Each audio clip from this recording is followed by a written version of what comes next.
Tahukah kalian bahwa bayi yang baru lahir tidak memiliki cara lain untuk berkomunikasi selain menangis? Bayi tidak bisa berkata, "Aku lapar" atau "Aku butuh pelukan." Mereka hanya bisa menangis. Dan menariknya, tangisan ini bukan hanya sekadar respons fisik, tetapi juga memiliki makna psikologis yang sangat dalam.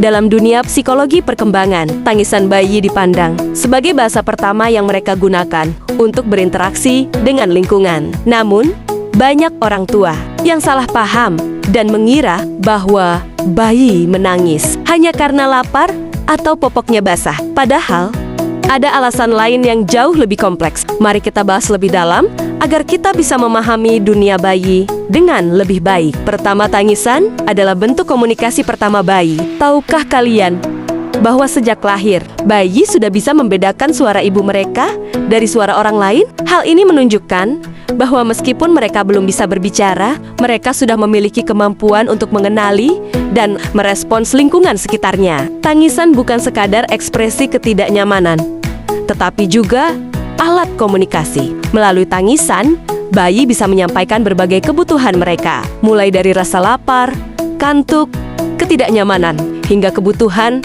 akan perhatian. Penelitian menunjukkan bahwa orang tua yang lebih peka dalam memahami jenis tangisan, bayi cenderung memiliki hubungan emosional yang lebih kuat dengan anak mereka. Kedua bayi menangis karena butuh rasa aman. Tahukah kalian bahwa bayi memiliki insting bertahan hidup sejak lahir? Dalam dunia psikologi, ini dikenal sebagai attachment theory atau teori keterikatan. Sejak zaman nenek moyang kita, bayi yang selalu dekat dengan ibunya memiliki peluang bertahan hidup lebih tinggi dibandingkan yang terpisah. Maka dari itu, bayi memiliki naluri alami untuk menangis saat merasa jauh dari orang tuanya. Ini bukan berarti mereka manja atau ingin dimanja, tetapi lebih kepada kebutuhan dasar mereka untuk merasa aman. Bayi yang sering mendapatkan respons cepat dan penuh kasih sayang dari orang tuanya cenderung tumbuh menjadi anak yang lebih percaya diri dan memiliki ikatan emosional yang kuat. Ketiga bayi bisa menangis karena overstimulasi. Tahukah kalian bahwa bayi menyerap semua informasi dari lingkungan? Mereka seperti spons. Dalam beberapa bulan pertama kehidupannya,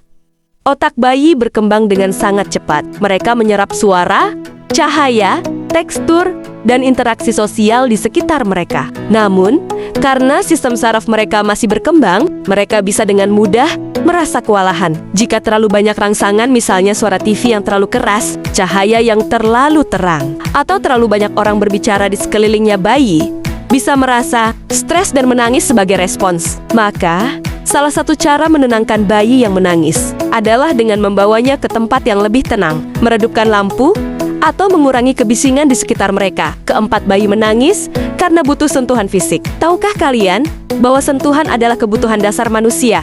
Terutama bagi bayi yang sering dipeluk dan disentuh oleh orang tuanya memiliki perkembangan emosional yang lebih baik dibandingkan bayi yang jarang mendapatkan kontak fisik. Saat bayi digendong atau dipeluk, tubuh mereka melepaskan hormon oksitosin yang dikenal sebagai hormon cinta. Hormon ini memberikan efek menenangkan dan membuat bayi merasa nyaman serta aman. Maka dari itu, jika bayi menangis tanpa alasan yang jelas, coba deh peluk atau gendong mereka dengan lembut. Bisa jadi mereka hanya butuh kehangatan dan rasa nyaman dari orang tuanya. Kelima, bayi bisa menangis karena menyerap emosi orang tuanya. Tahukah kalian bahwa bayi bisa merasakan emosi orang di sekitarnya? Jika orang tuanya sedang stres, cemas, atau marah, bayi bisa ikut menangis tanpa alasan yang jelas. Ini karena bayi memiliki kemampuan alami untuk menyerap energi dari lingkungan mereka. Studi psikologi menunjukkan bahwa bayi yang tumbuh dalam lingkungan yang tenang dan penuh kasih sayang cenderung memiliki perkembangan emosi yang lebih stabil.